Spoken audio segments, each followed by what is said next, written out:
Grace's hand trembled as she held the quill over the marriage contract. Through the tall library windows, the October rain lashed against the panes of the Ashford estate, as if heaven itself protested against that unholy union. But Grace could not hesitate. Beyond the door, her siblings awaited a future that only her signature could secure. "Does your ladyship require more time to consider?"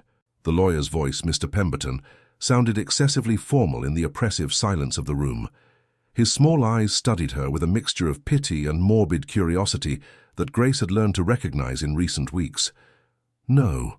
Her voice emerged firmer than she had thought possible. "Where should I sign?" The lawyer pointed to 3 distinct places on the document. Grace quickly read the clauses that would dictate the rest of her existence. Immediate marriage to Nathaniel Ashford, Lord of Thorndale, permanent residence on the estate. In return, a generous annuity that would be transferred to her guardianship, sufficient to support her siblings until they reached adulthood. What the contract did not mention, but everyone knew, was that Nathaniel Ashford was dying. "The pulmonary consumption," whispered Mrs. Dawson, the housekeeper who had brought the extraordinary proposal 3 days after her parents' funeral. "The London doctors give him at most 6 months. The poor man seeks a wife for his final days, someone who can bring warmth to that gloomy house." Grace signed her name with determination. Grace Catherine Hartley, soon Grace Ashford. Widow Ashford, she mentally corrected herself with a pang of guilt she tried to suppress. Was it not a sin to wish for security for Charlotte, barely 9 years old, and for the twins, Edmund and William, with their mere 7? Uncle Cornelius had already threatened to send them to separate institutions. This was the only alternative. Very well. Mr. Pemberton blotted the ink with fine sand and folded the document with practical efficiency. "The ceremony will take place tomorrow at 10 o'clock in the private chapel of the estate. Lord Ashford rarely leaves his chambers due to his delicate condition, but he will make the effort for the marriage vows." "Shall I see him before?" Grace asked, surprising herself with her own boldness. The lawyer adjusted his spectacles. "His lordship prefers not to receive visitors. The illness has left him, transformed.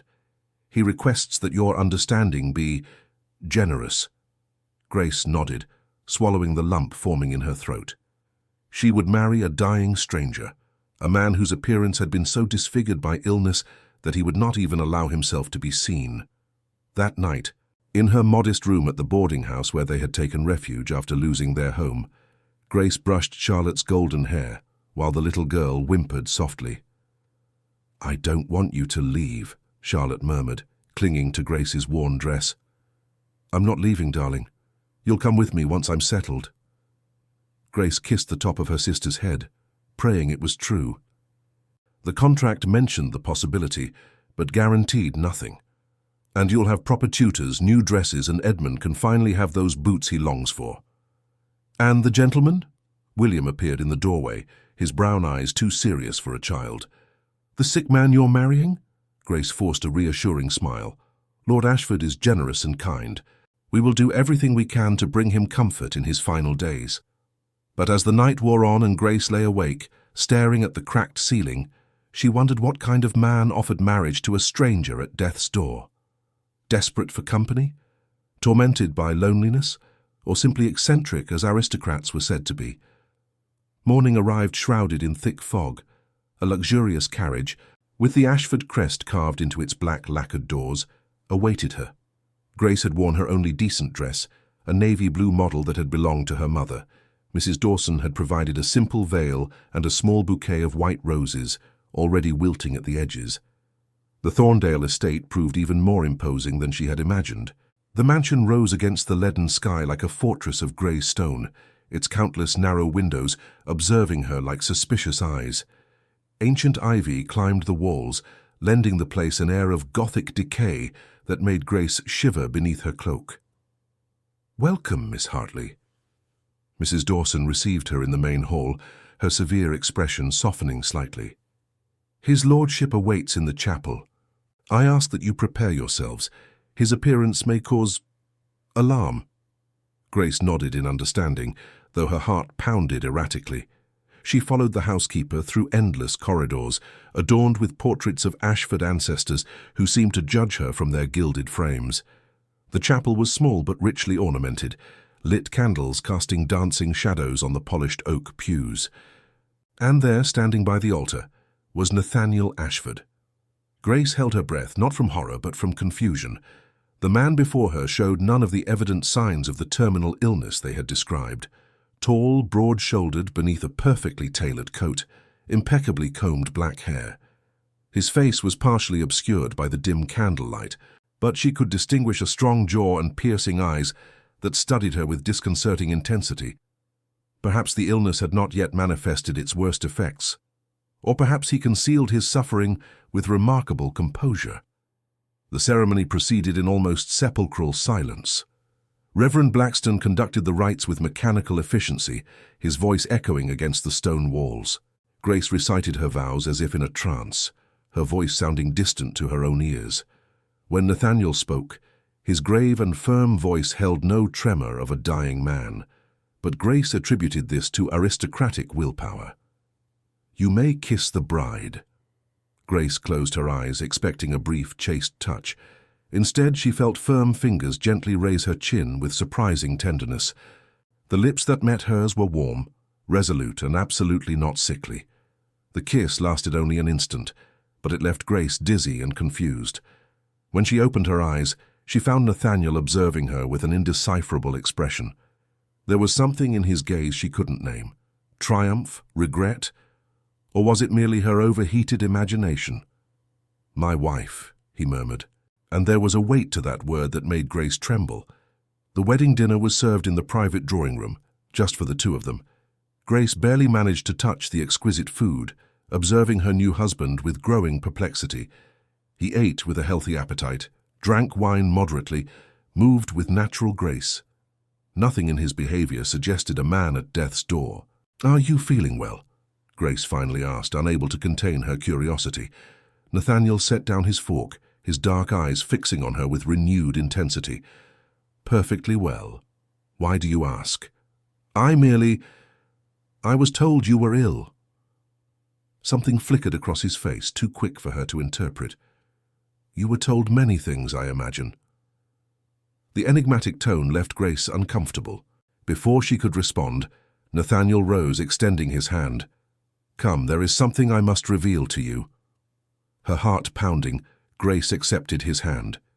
He led her through the silent mansion to a sumptuous library where a fire crackled in the hearth. Only when the door closed behind them, isolating them from the rest of the world, did Nathaniel turn to face her completely. "I am not dying." "Grace," the words dropped like stones into the silence. Grace blinked, certain she had misheard. "Pardon? I am not ill. I never was." He took a step forward, and Grace instinctively recoiled. "It was all a test." "A test?"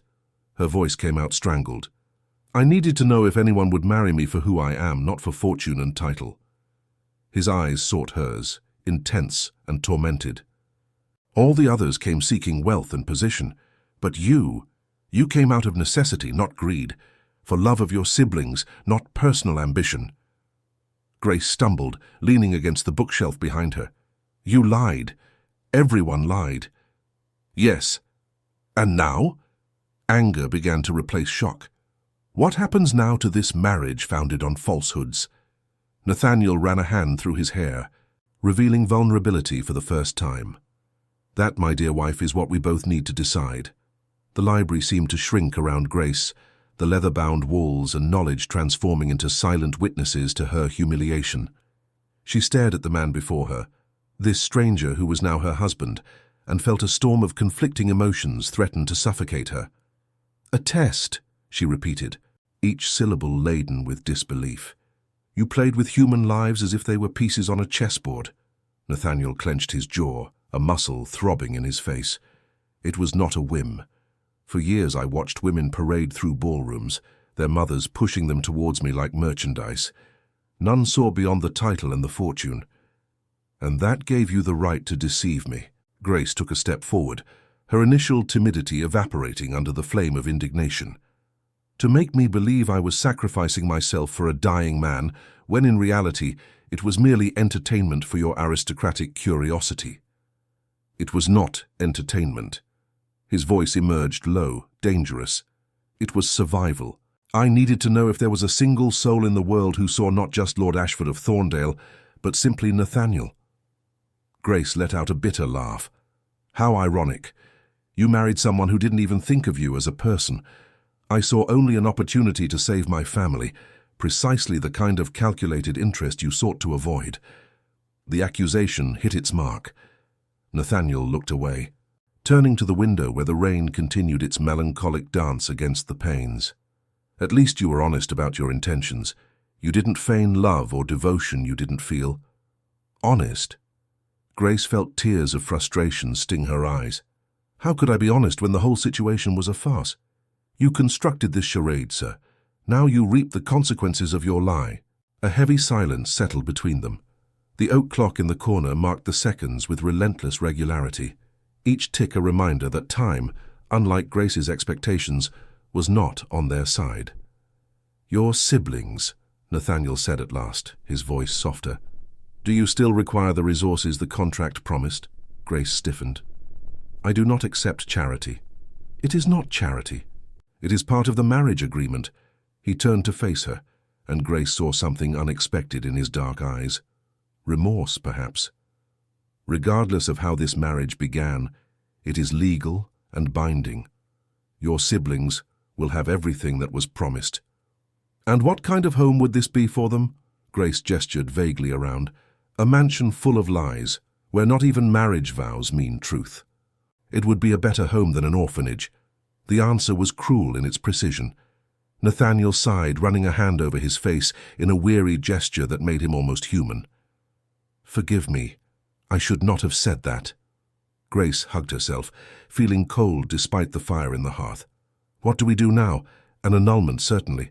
It would be scandalous and complicated, especially after the consummation of the marriage. Heat flooded Grace's cheeks, which has not yet occurred, but which society will presume has occurred. Nathaniel approached cautiously, like one approaching a wounded animal. Grace, I know I have hurt you terribly, but consider, we could make this marriage functional. Your siblings would have security. You would have the freedom to manage the house, involve yourself in causes that interest you. I would not demand. Not demand what? Grace interrupted, raising her chin defiantly. My presence in the marital bed, my company, my affection. How generous of you, sir, to release me from duties you assume through lies. Nathaniel's expression hardened. I am not the only one who entered this marriage with less than noble motivations. You yourself admitted that you saw me as a means to an end. The difference, Grace said coldly, is that I was honest about my circumstances. No one asked if I loved you or desired your company. The contract was clear. Marriage in exchange for financial security. You, on the other hand, constructed an elaborate fraud. A fraud designed to protect me. From what? From mercenary women. Grace laughed humorlessly.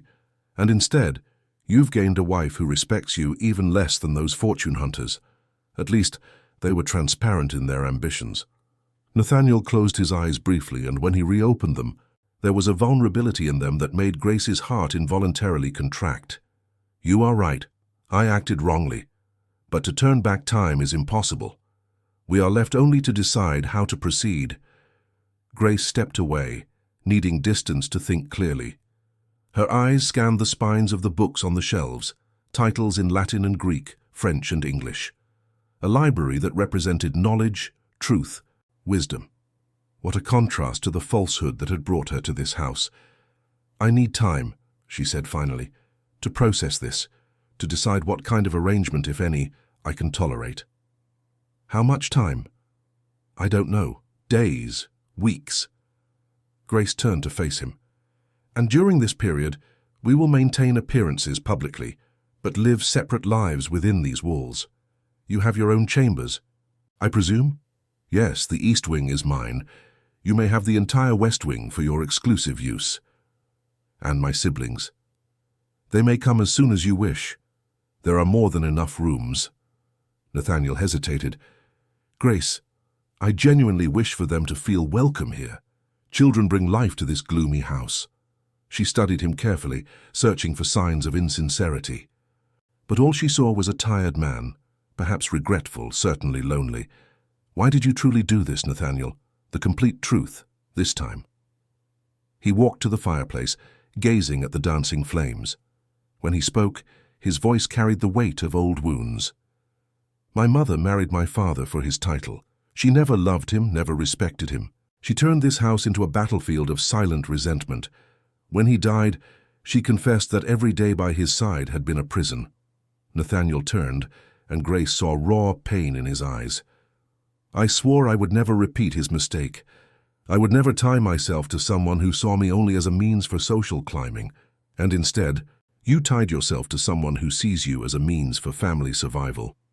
Grace felt her anger soften slightly, replaced by something more complex. It's no less transactional, Nathaniel. Just different. I know. He let out a self-deprecating laugh. My grand experiment failed spectacularly, didn't it? I sought authenticity and found only more manipulation. Though this time, I am the manipulator. Grace approached slowly. My mother used to say that truth is like sunlight. It can be harsh and merciless, but beneath it, all things can grow. Lies are like shadows. They can protect temporarily, but nothing flourishes in them. Your mother was wise. She was. Grace felt the familiar pang of loss. She also said that forgiveness doesn't mean forgetting. It means choosing to move forward despite the wound. Can you forgive me? I don't know. Honesty seemed the only valid currency in this new dynamic. But perhaps eventually we can build something real upon the rubble of this farce, if we are both willing to make genuine attempts. Nathaniel extended his hand, not in a gesture of possession, but of offering. To start anew, as honest strangers instead of deceived spouses. Grace looked at that extended hand. Part of her wanted to refuse, to maintain distance and protection. But Charlotte, Edmund, and William depended on her. And besides, there was something about this imperfect and complicated man that piqued her curiosity despite everything. She accepted his hand. Honest strangers. But Nathaniel, one more lie, one additional manipulation, and I will leave. I will take my siblings and we will find another way. You are warned. Completely understood. His fingers squeezed hers briefly before releasing. And Grace? Thank you for at least considering this impossible possibility. Don't thank me yet. I may still decide you are a lost cause. A genuine smile, the first she had seen from him, illuminated Nathaniel's face, transforming it completely. That, my dear wife, is your undeniable right. Grace retreated to her chambers shortly after, her mind swirling with revelations and impossible decisions. The West Wing was sumptuous, decorated in shades of sage green and cream, elegant furnishings that spoke of generations of wealth. But luxury did not alleviate the loneliness that awaited her in that immense, cold, empty bed. She thought of her siblings, likely already asleep in the boarding house, unaware of the dramatic turn the day had taken. Tomorrow, she would write, asking them to come. At least their laughter would fill the oppressive silence of this mansion of secrets.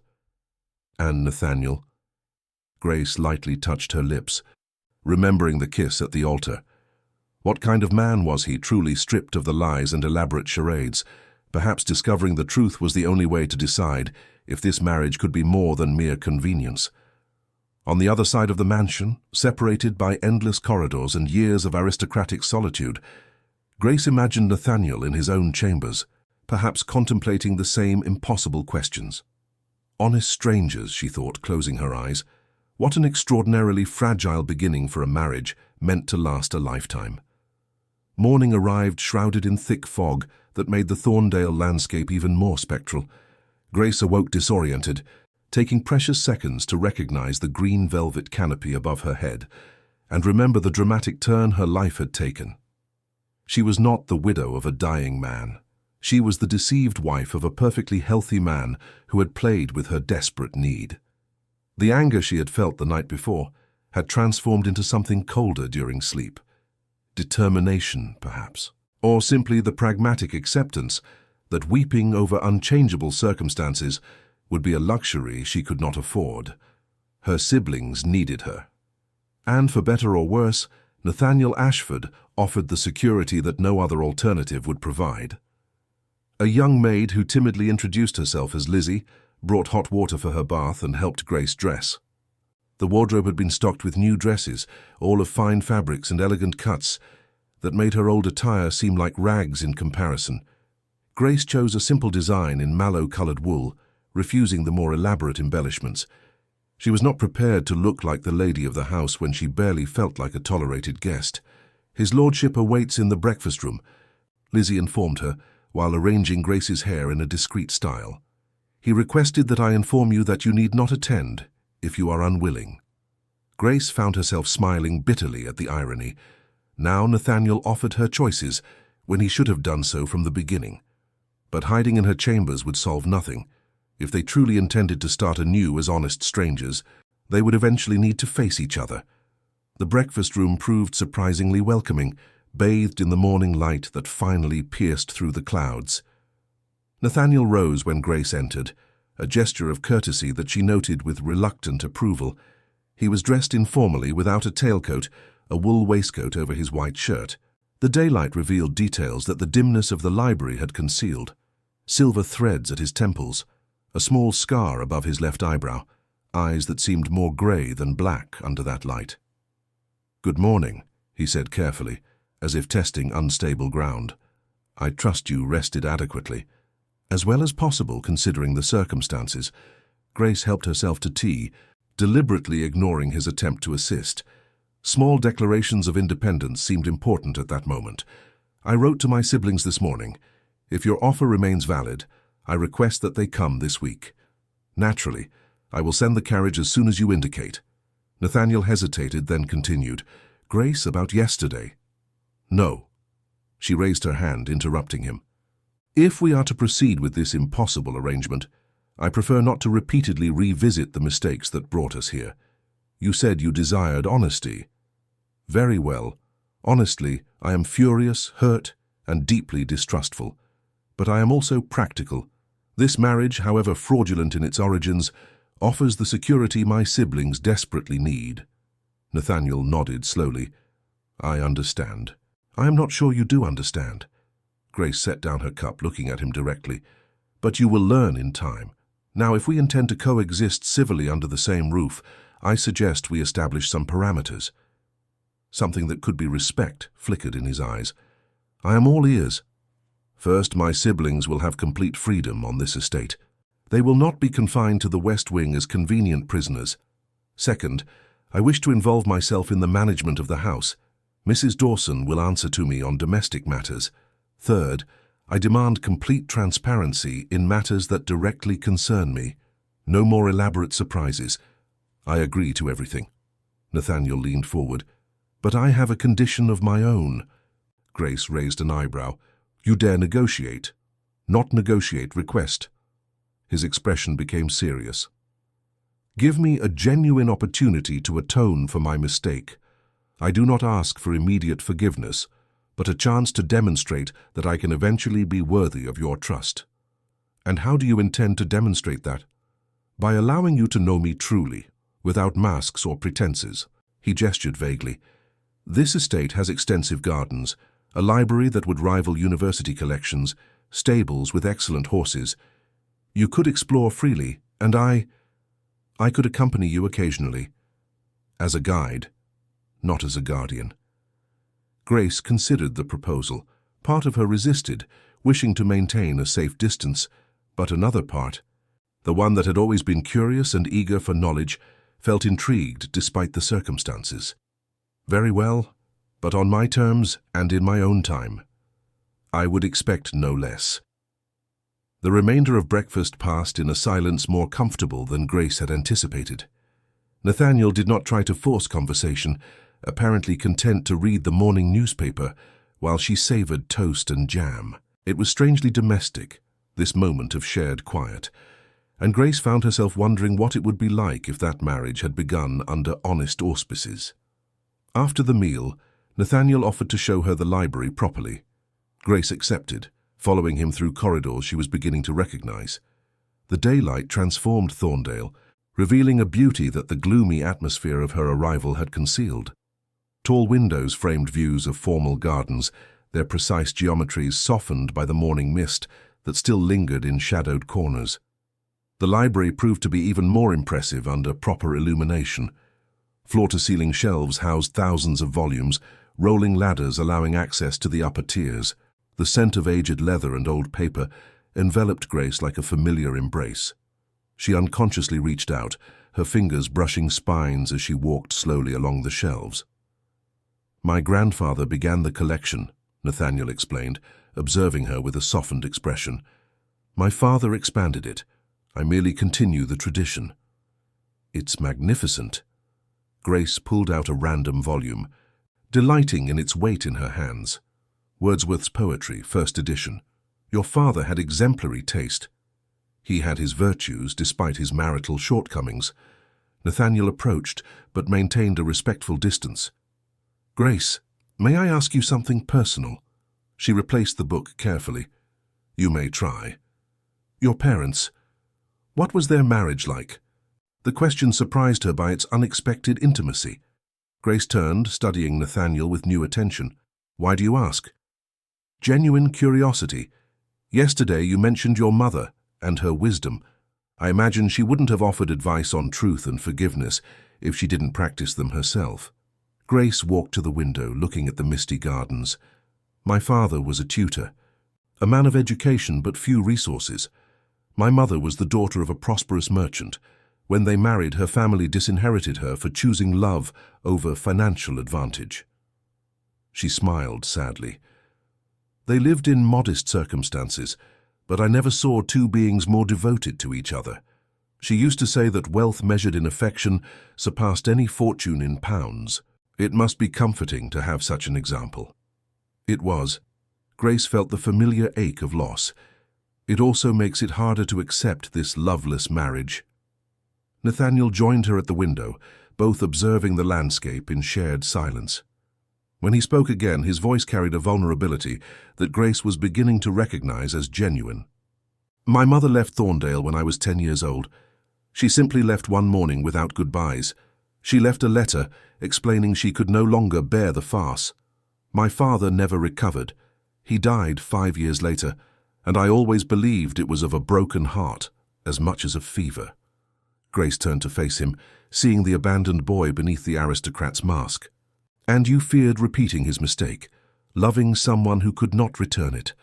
I feared becoming him, trapped with someone who despised me." Nathaniel met her eyes. "But I realize now that, in trying to avoid his mistake, I made a different and equally devastating one."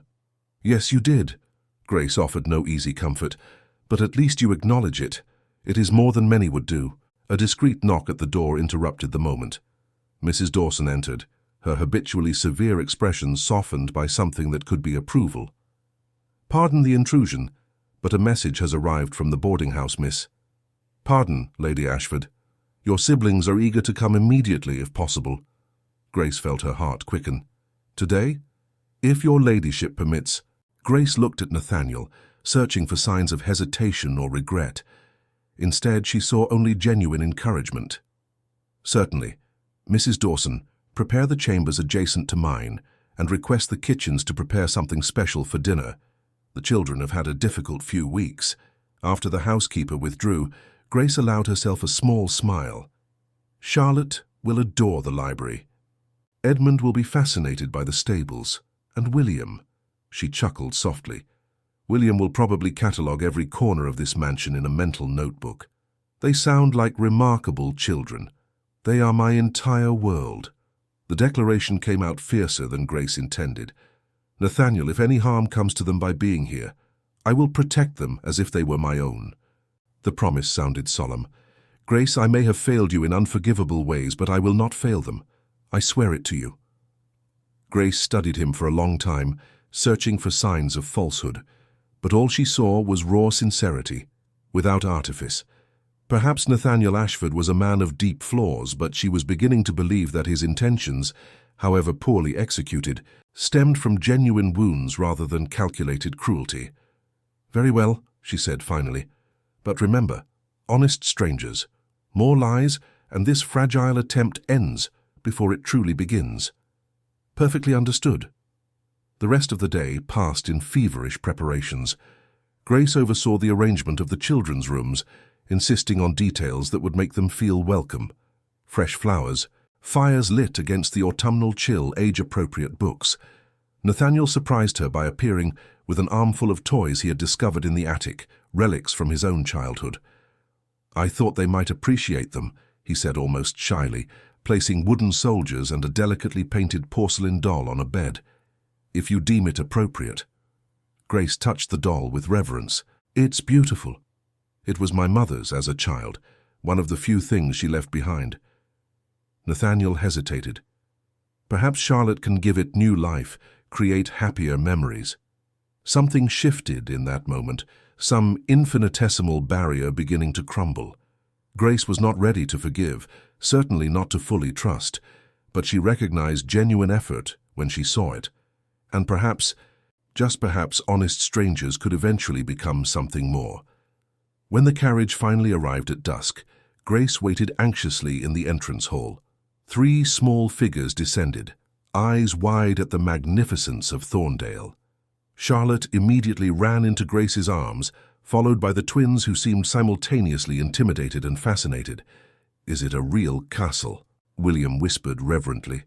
"It's your new home," Grace replied, hugging them tightly.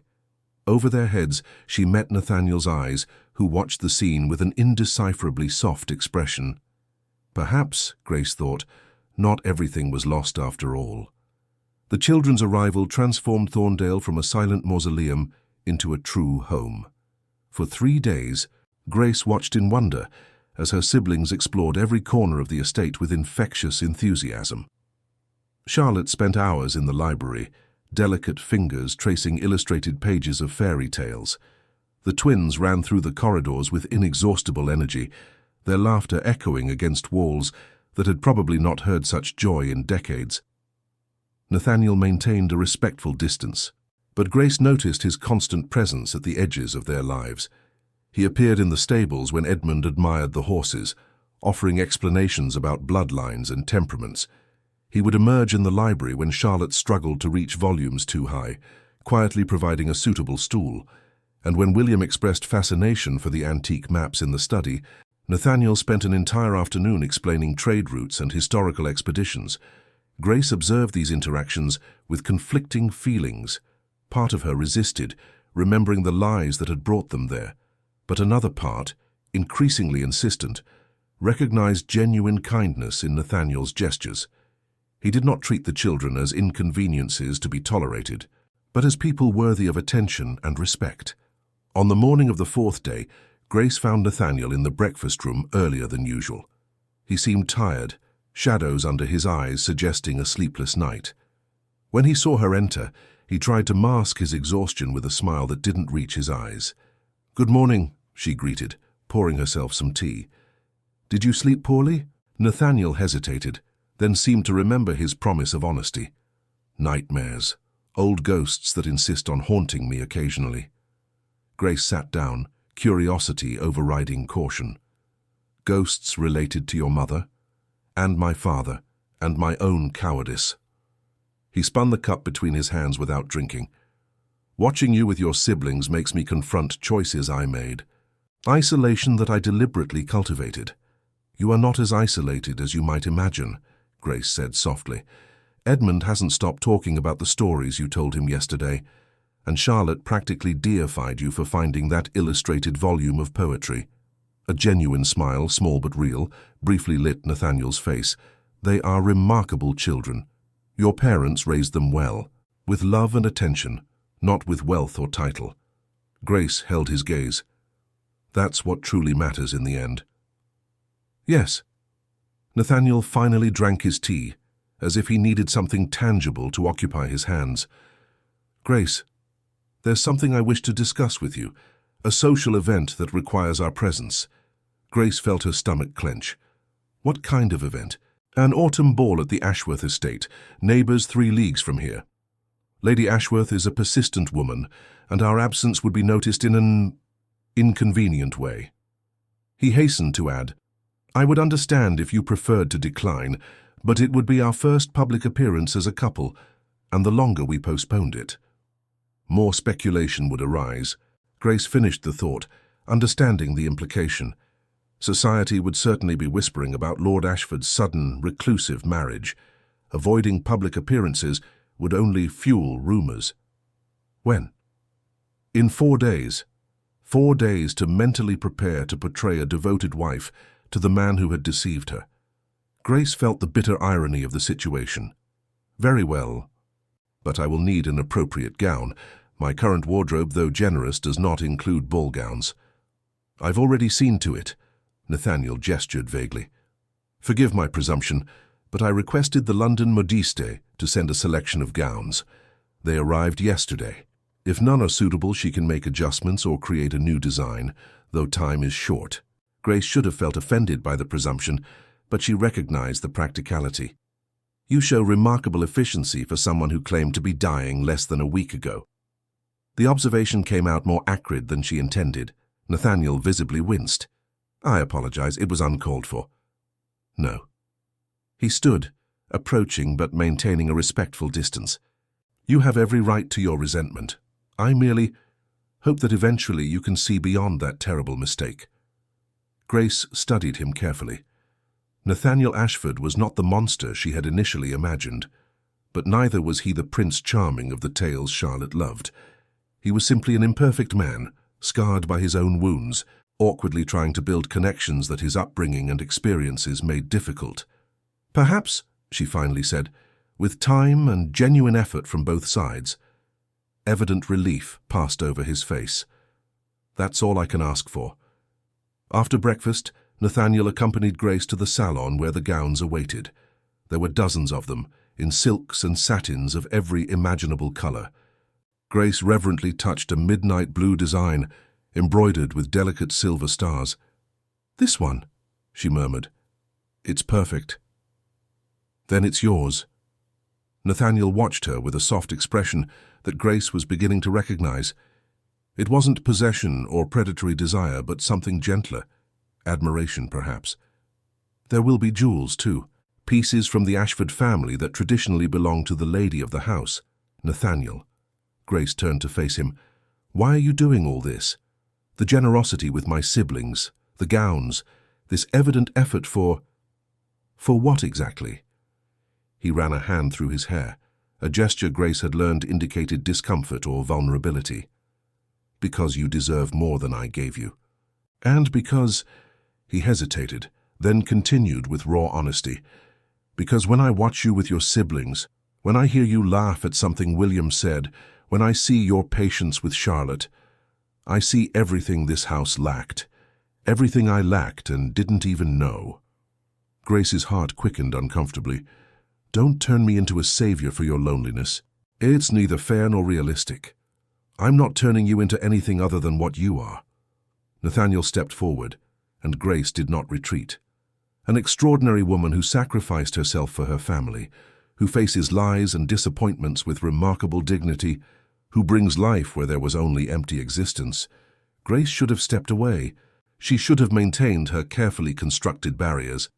Instead, she found herself saying, "You are a complicated man, Nathaniel Ashford." Yes, he smiled sadly. But perhaps with enough patience on your part, I can become less complicated, more worthy. Before Grace could respond, Charlotte burst into the salon, followed by the twins. Grace, Grace, Mr. Nathaniel promised we can ride tomorrow if the weather permits. Will I get my own horse? Nathaniel knelt, bringing himself to the girl's height. A gentle pony named Daisy. She's perfect for beginners. The look of adoration Charlotte directed at Nathaniel did something strange to Grace's chest. The children were already growing fond of him. If this marriage were to crumble, it wouldn't just be Grace who would suffer the loss. That's very generous, she said carefully. It's merely fair. Nathaniel stood but kept his attention on the children. Edmund, William, there's a mare named Iris you can take turns riding. And Grace.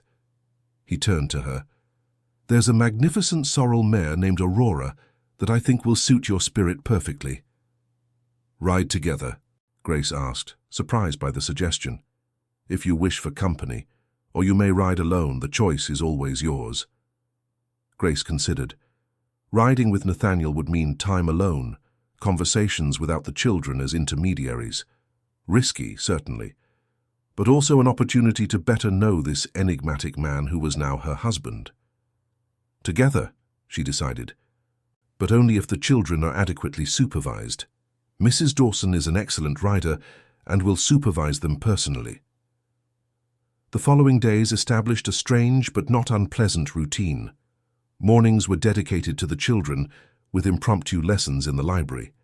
Nathaniel occasionally appeared, offering knowledge of history or geography with surprising patience. Afternoons were for riding, with Grace discovering that Aurora was indeed a perfect mare, responsive yet gentle. And Nathaniel proved to be a pleasant companion, conversing about the estate and its history without pressing for intimacies Grace was not yet ready to share. In the evenings, after the children were asleep, Grace and Nathaniel frequently met in the library, not by deliberate arrangement, but by growing habit. They sat in separate armchairs by the fireplace, reading in a shared silence that became progressively comfortable. Occasionally, Nathaniel would read passages aloud, and Grace found herself smiling at his dramatic interpretations. It was pleasant, dangerously pleasant. On the eve of the ball, Grace tried on the midnight blue gown, while Lizzie adjusted the hem. The mirror revealed a transformation that left her speechless. The woman who gazed back at her seemed to belong to that world of wealth and privilege, with her hair elaborately styled and Ashford jewels sparkling at her neck. "You look stunning," Lizzie said shyly. A knock at the door interrupted them. Nathaniel entered after permission, stopping abruptly when he saw her. His expression transformed into something that made Grace blush. "Leave us," he told the maid, his voice slightly hoarse. When they were alone, Nathaniel approached slowly. "Grace, you are absolutely magnificent." "It's just a beautiful dress," she murmured, uncomfortable with the intensity of his gaze. "No." He stopped before her, and Grace saw something new in his eyes. Not just admiration or respect, but genuine desire, without artifice. "You are magnificent. The dress merely reveals what has always been there." Grace should have stepped away, but her feet seemed rooted, and when Nathaniel raised his hand, lightly touching her face, she did not protest.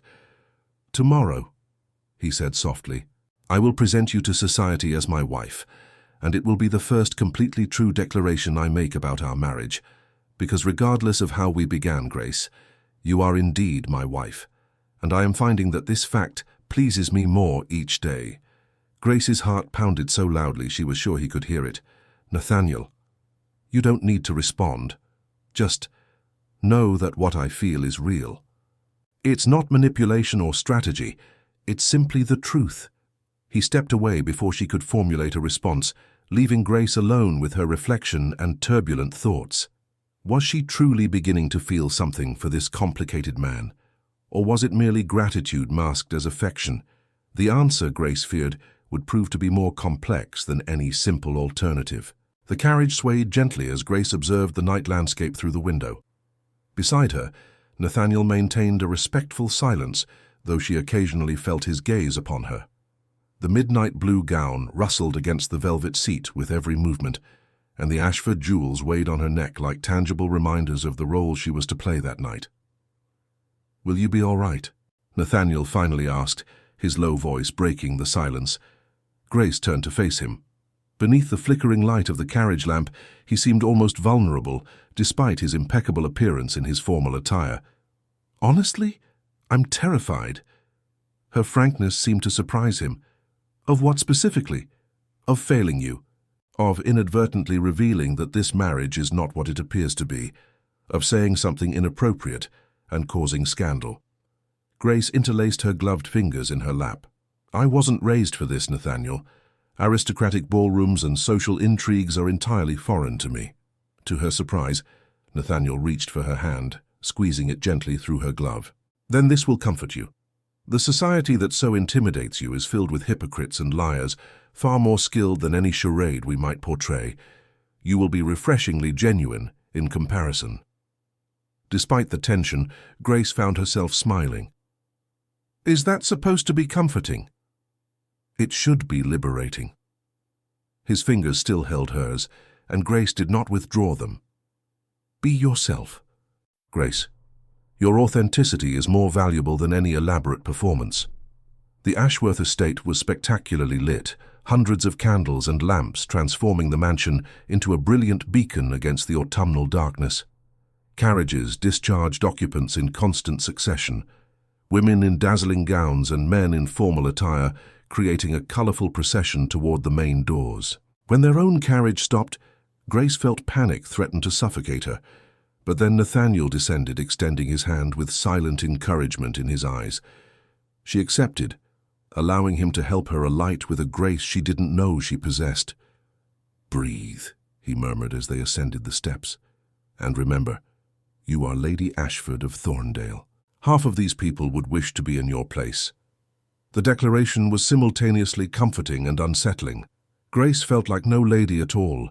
She felt like an imposter about to be unmasked. The entrance hall buzzed with activity, voices and laughter echoing against the high ceiling, ornamented with elaborate frescoes. Lady Ashworth, a robust middle-aged woman with ostrich feathers trembling in her extravagant coiffure, descended upon them immediately. "Lord Ashford, what a delight to finally see you emerge from your reclusive retreat."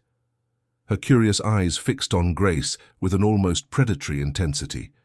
"And this must be your mysterious bride." "My wife," Nathaniel corrected firmly, his hand resting lightly on Grace's back, in a gesture that seemed simultaneously protective and possessive. "Lady Grace Ashford. Grace, permit me to introduce Lady Constance Ashworth, our generous hostess." Grace executed an appropriate curtsy, grateful for the impromptu lessons Nathaniel had offered her in recent days. "It's an honor, Lady Ashworth." "Oh, charming." Lady Ashworth practically vibrated with curiosity. "We simply must converse properly later. For now the ballroom awaits." Nathaniel guided Grace through the crowd, pausing occasionally for brief introductions. Grace smiled, nodded, murmured appropriate courtesies, but everything seemed to happen at a nebulous distance. She was hyper-aware of Nathaniel's hand on her back, of the weight of curious glances, of the murmur of speculation that surely arose as they passed. The ballroom itself was magnificently impressive, a crystal chandelier casting prismatic light over hundreds of guests. An orchestra occupied a raised platform, music floating above animated conversations. Grace had never seen such splendor, such a display of wealth and privilege. "Will you dance?" Nathaniel asked softly, observing her with concern. Momentary panic seized Grace.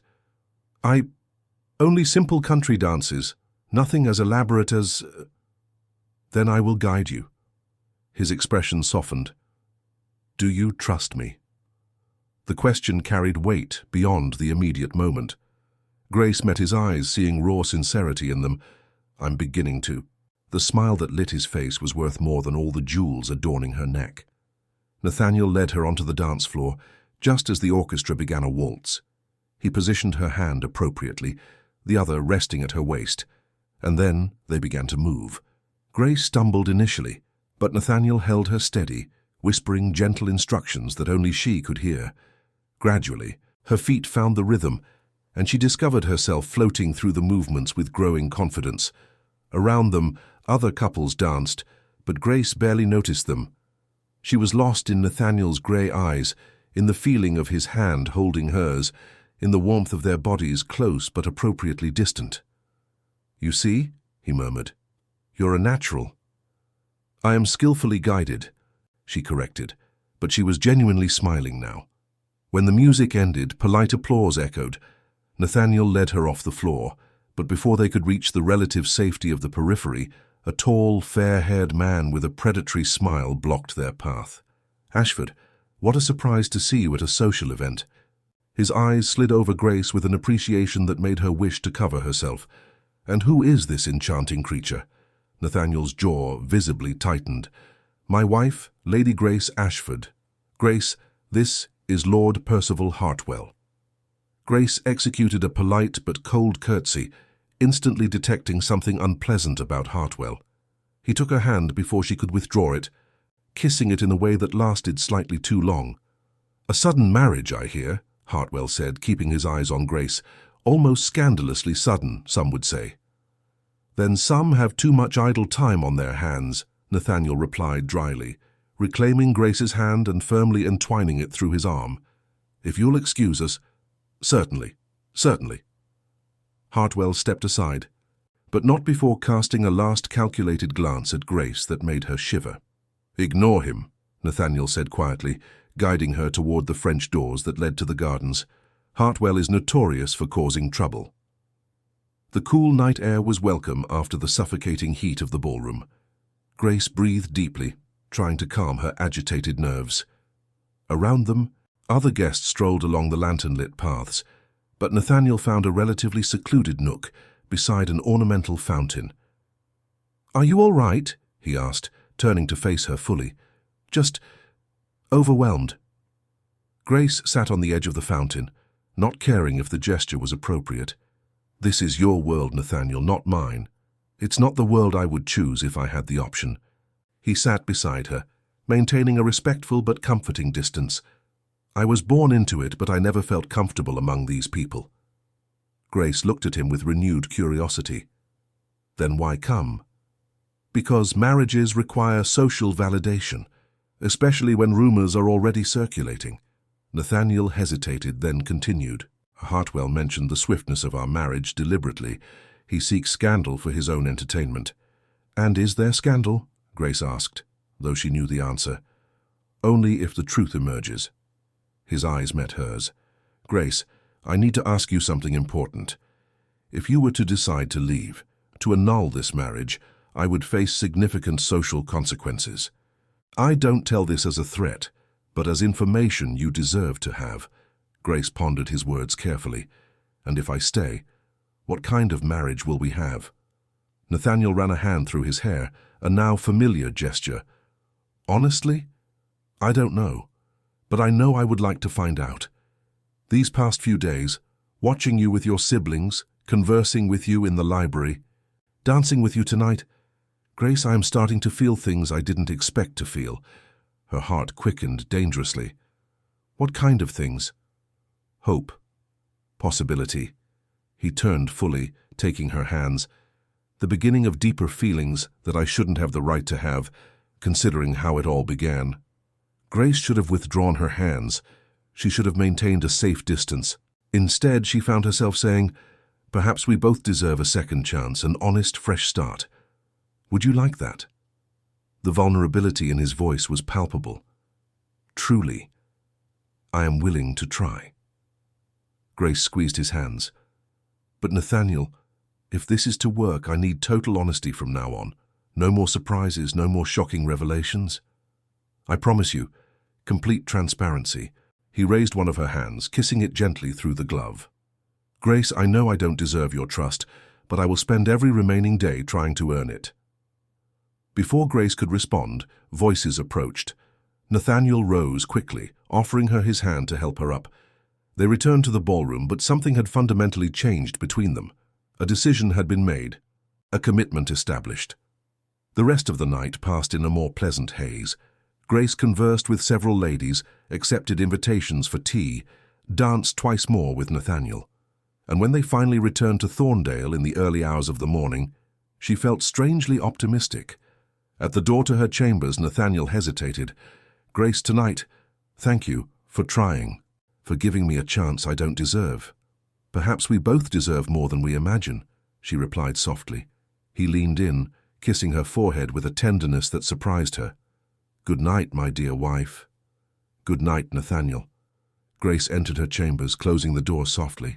Only when she was alone did she allow herself to recognize the unsettling truth. She was beginning to develop genuine feelings for her enigmatic husband, and that realization was simultaneously terrifying and strangely wonderful. The week following the ball brought subtle but significant changes to the dynamic of Thorndale. Grace found herself seeking Nathaniel's company with increasing frequency, not out of obligation, but from genuine desire. They walked through the gardens after breakfast, discussing everything from philosophy to the appropriate education for the younger ones. Nathaniel proved surprisingly progressive in his views, arguing that Charlotte deserved an education as rigorous as her brother's. Women possess minds as capable as men's, he argued, as they watched Charlotte Reed absorbed under an ancient oak. To deny them knowledge is a criminal waste. Grace felt her heart warm with each demonstration that Nathaniel saw beyond the rigid conventions of his class. Perhaps there was real hope for this marriage born of deceit. But the fragile peace shattered on a rainy November morning. Grace was in the library, helping William with his Latin lessons when Mrs. Dawson entered with an unusually troubled expression. "Forgive the intrusion, Lady Ashford, but there's a visitor insisting on seeing you. A gentleman who claims to be your uncle." Grace's blood ran cold. "Uncle Cornelius is here. He's waiting in the green drawing room. He refused to leave without speaking with you." Grace exchanged a worried glance with William, whose face had visibly paled. Cornelius Hartley was a bitter man who blamed his brother for his own mediocrity. After the death of Grace's parents, he had assumed legal guardianship of the minors, using it as leverage to try and control their future. "Stay here," Grace instructed her siblings firmly. "Do not come downstairs under any circumstance." The green drawing room seemed to have shrunk with Cornelius's presence. He was a corpulent, middle-aged man, with a ruddy face of someone who enjoys drink in excess. His small eyes studied Grace with thinly veiled disdain as she entered. "Niece." The word sounded like an accusation. "I imagined you had forgotten your family after ascending so conveniently in society." Grace maintained an upright posture, refusing to be intimidated. "I have forgotten nothing, Uncle. I merely established a safe home for my siblings, as was my duty." "Your duty?" Cornelius let out an unpleasant laugh. "Your duty was to accept my guardianship and follow my advice. Instead, you fled like a thief in the night, dragging the children into this marriage farce." "It is no farce. I am legitimately married to Lord Ashford." "Yes, a remarkably sudden marriage to a reclusive man no one had seen for years." Cornelius approached, and Grace fought the urge to retreat. "How convenient to find an aristocrat willing to wed you without proper courtship. It makes one wonder what arrangements were made." The insinuation was clear and insulting. Grace felt anger boil in her veins. "Are you implying something, Uncle?" "I imply that such a hasty marriage deserves scrutiny." His eyes gleamed with malice, "especially when minors are involved. As their legal guardian, I have the right to question the suitability of this environment for my nephew and nieces." Fear gripped Grace tightly. "You have no right whatsoever. They are under my guardianship now. You are a married woman. All authority has transferred to your husband." Cornelius smiled triumphantly. "And if I can prove that this marriage is not what it seems, that it was arranged under false pretenses, I can legally challenge it and reclaim the children." "Over my dead body." Nathaniel's grave voice cut through the air like a sharp blade. He entered the drawing room with a presence that made Cornelius instinctively step back. Grace felt relief flood her body upon seeing him. "Lord Ashford, I presume." Cornelius regained his composure, but there was obvious nervousness in his stance. "I merely came to check on the well-being of my nephew and nieces." "Liar." Nathaniel approached, and there was something dangerous in his controlled stride. "You came seeking an opportunity for extortion or control, but you found something different. You don't know what you're talking about. I know exactly." Nathaniel positioned himself beside Grace, a supportive presence that strengthened her. "You investigated my family, my reputation, seeking weaknesses to exploit. But what did you discover? That the Ashfords have connections that extend to the crown, that my word carries considerable weight in legal circles, that challenging my marriage would be a battle you cannot win." Cornelius paled. "The children are my own flesh and blood, and Grace's blood, who loves them genuinely, unlike you." Nathaniel's voice remained dangerously calm. "You will receive a generous monthly pension, enough to maintain your comfortable lifestyle. In return, you will relinquish all legal claim to the children and never disturb them again." "That's bribery." "It's a civilized compromise." Nathaniel crossed his arms. "The alternative would be for me to investigate your own finances. I've heard interesting rumors about gambling debts and impatient creditors. It would be a shame if such information reached the wrong ears." The silence that followed vibrated with tension. Grace watched fascinated as Cornelius processed the impossible choice before him. Finally, he nodded rigidly. "Very well, but I demand a substantial sum." "You will receive what is fair, not what you demand." Nathaniel gestured toward the door. "My solicitor will prepare the appropriate documents. You will be notified when they are ready for signing. Now, I suggest you depart before my hospitality completely runs out." Cornelius cast one last hateful glance at Grace before leaving. Only when the door closed behind him did Grace allow herself to collapse, leaning on the nearby table as tremors ran through her body. "Grace!" Nathaniel was at her side instantly, firm hands gripping her shoulders. "Are you all right?" He could have taken them. The words came out choked. "If you hadn't been here, if you hadn't had that authority." "But I was and I am." Nathaniel turned her gently to face him. "Grace, listen to me. I will never allow anyone to separate you from your siblings. Never." Grace looked at him through tears she finally allowed herself to shed. "Why are you doing this? Why are you protecting us like this?" His expression softened in a way that made her heart clench. "Because they are your family, and you. You are becoming important to me in ways I didn't expect." Before Grace could process his words, Nathaniel gently pulled her against his chest. She resisted only an instant before surrendering, allowing herself to absorb the comfort of his arms around her. He smelled of leather and something spiced, familiar and comforting.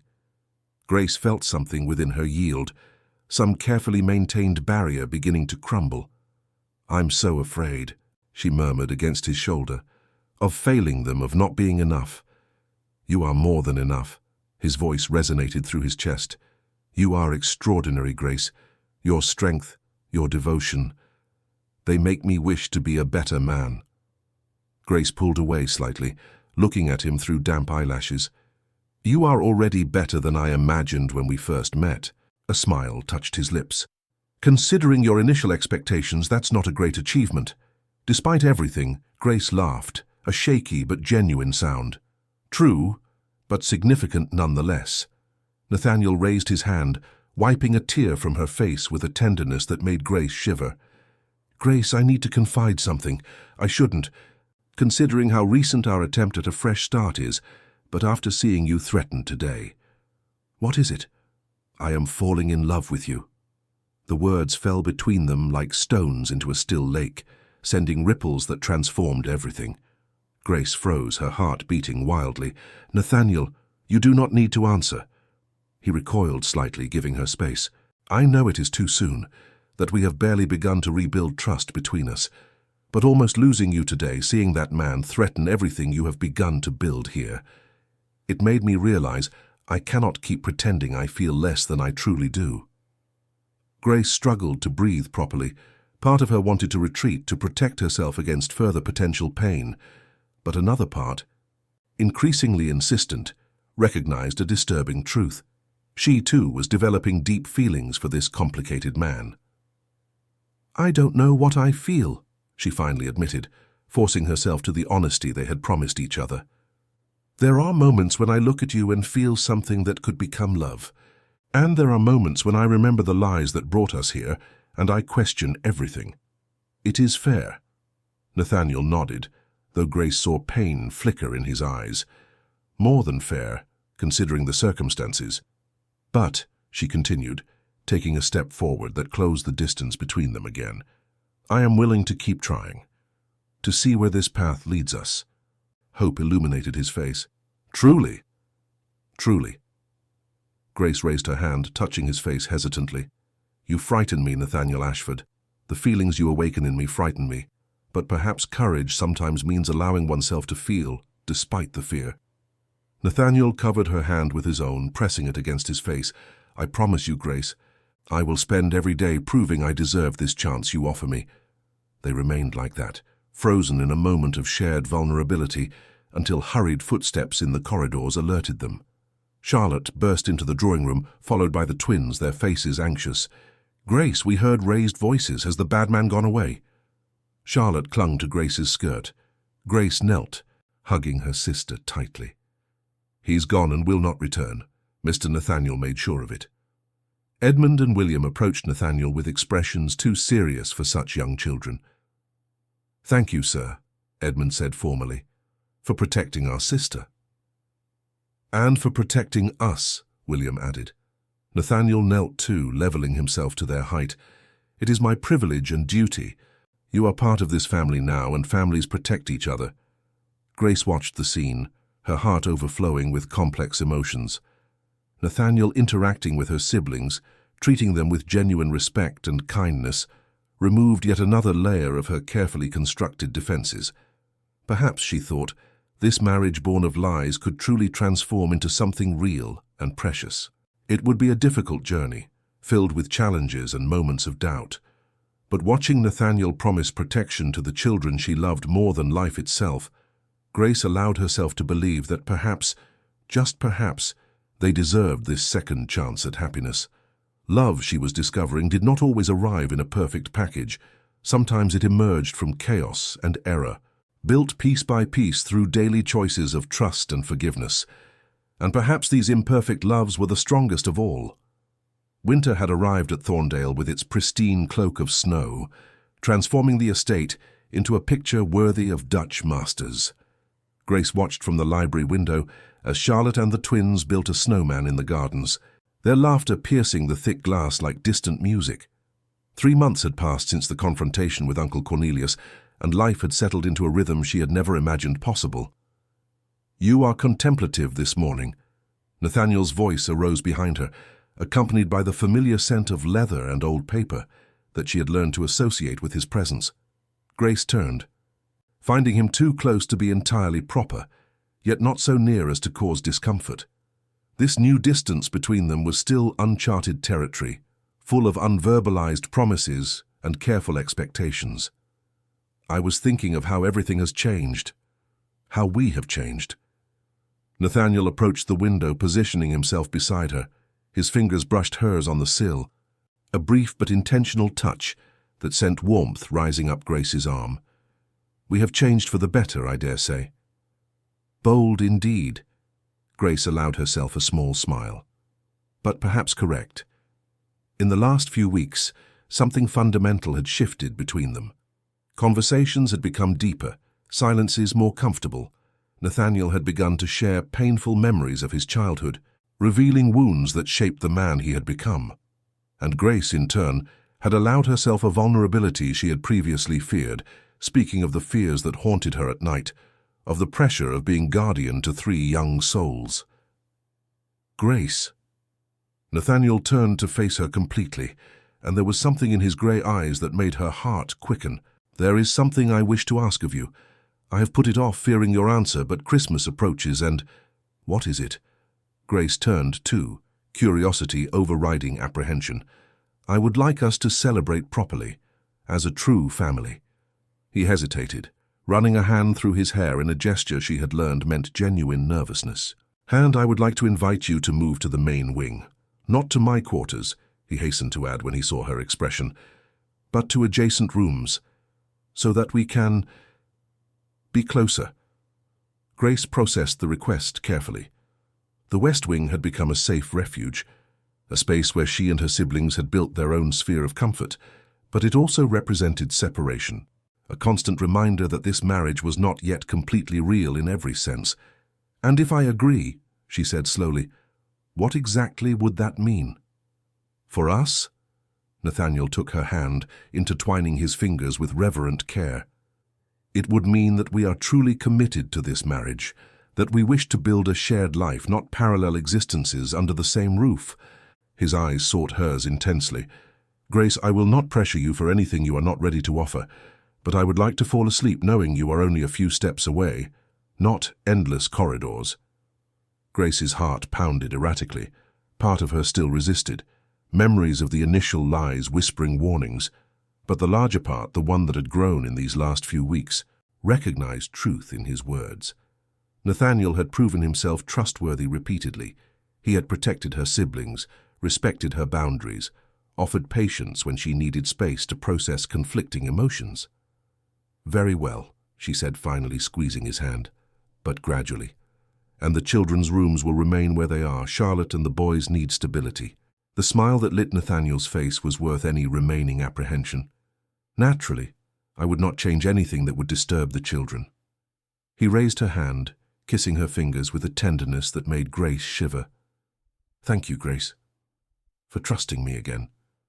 Before she could answer, the library door burst open. Charlotte ran in, her face flushed from the cold, followed by the equally animated twins. "Grace, Nathaniel, you must see the snowman we built. It has a hat and everything."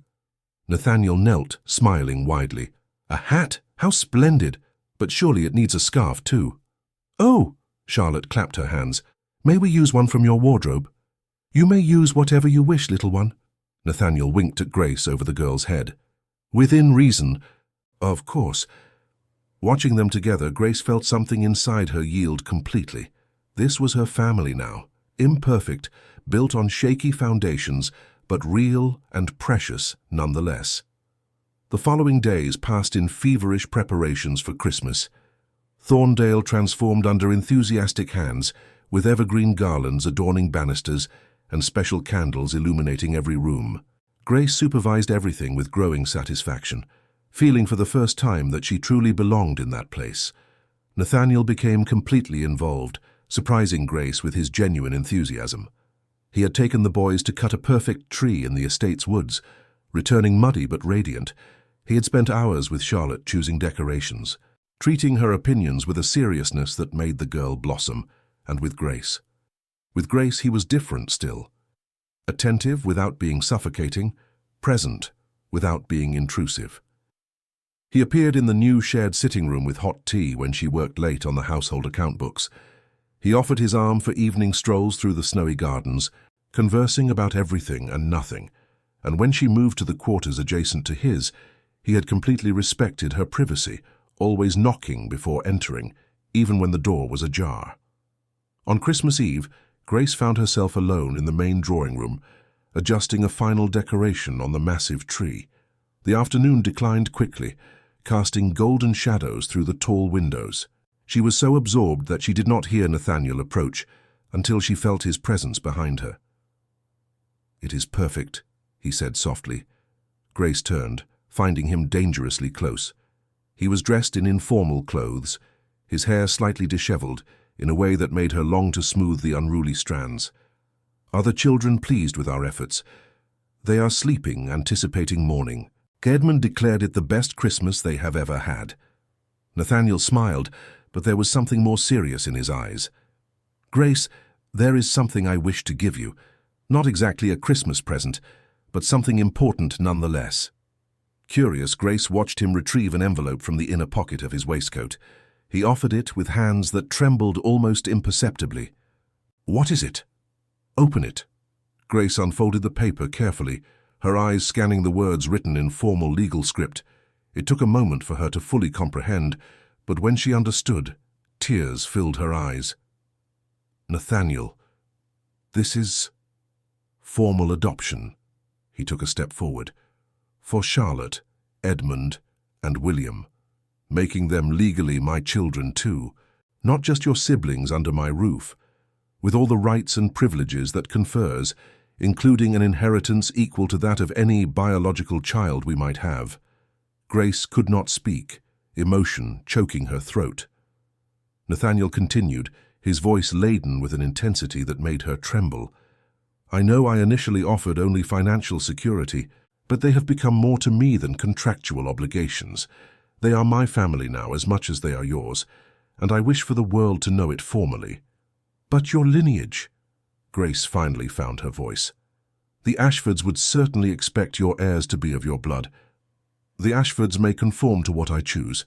Nathaniel took her hands, the documents crumpling between them. "Grace, I have learned something precious in these last few weeks. Family is not just blood, it is choice, it is love. It is a daily commitment to protect and nurture those who matter." His eyes sought hers with raw vulnerability.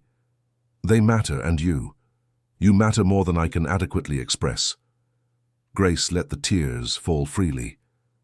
"I feel it too. Nathaniel, I have resisted protecting myself against further potential pain. But the truth is, I love you. I love the man you have become, not despite your flaws, but including them, because they have made you human and real." Nathaniel made a strangled sound, pulling her against his chest. Grace clung to him, the documents falling forgotten as she finally allowed herself to surrender completely to the feelings that had been growing for weeks. He smelled of pine and snow, familiar and comforting, and when he finally pulled back to look at her, there were tears in his own eyes too. "Grace Ashford," he murmured, gently wiping away her tears. "You have made me happier than I deserved." "Then we are equal." Grace rose on her tiptoes, closing the distance between them. "Because you have given me family, home, and love when I expected only to survive." The kiss when it came was different from the chaste touch at the altar months ago. It was promise and commitment, passion tempered with tenderness. Everything they were beginning to mean to each other distilled into that single moment. Grace lost herself in it, her hands rising to intertwine around his neck as he pulled her impossibly closer. When they finally separated, both were breathing erratically. Nathaniel rested his forehead against hers, smiling in a way that made Grace's heart completely melt. "Does this mean I may finally court you properly, Lady Ashford? Do everything I should have done before marrying you?" Grace laughed, a joyful sound that echoed in the empty drawing room. "I suppose better late than never, sir." "Then tomorrow," he promised, stealing another quick kiss. "After the children open presents and we celebrate properly, I will take you for a sleigh ride through the woods. I will court you under winter stars. I will make you feel as I should have made you feel from the very beginning." "I am eager." Grace nestled against his chest, listening to the strong beat of his heart. "But Nathaniel, do not regret our imperfect beginning too much, because without it, perhaps we never would have found this." He held her tighter. "You are wise beyond your years, my dear wife." They remained like that as night enveloped Thorndale completely, the Christmas tree casting a soft light on two imperfect beings who had found their way to each other through lies and truths, mistakes and forgiveness. Outside, snow began to fall again, transforming the world into virgin and new territory. And when they finally separated to check on the children one last time before retiring, it was hand in hand. United not just by legal vows, but by genuine choice. The marriage that had begun as a desperate farce had become something precious and real. Grace Hartley Ashford had learned that sometimes the best loves emerged from impossible beginnings, that redemption was possible even after betrayal, and that true family was built not by blood or circumstance, but by a daily commitment to choose love over fear, forgiveness over resentment, hope over despair. As she fell asleep that night, for the first time in quarters she truly shared with her husband, Grace smiled. The future stretched before them, full of possibilities, and she was finally ready to embrace them completely. Honest strangers had become true lovers, and that, Grace thought as sleep took her, was the best story of all.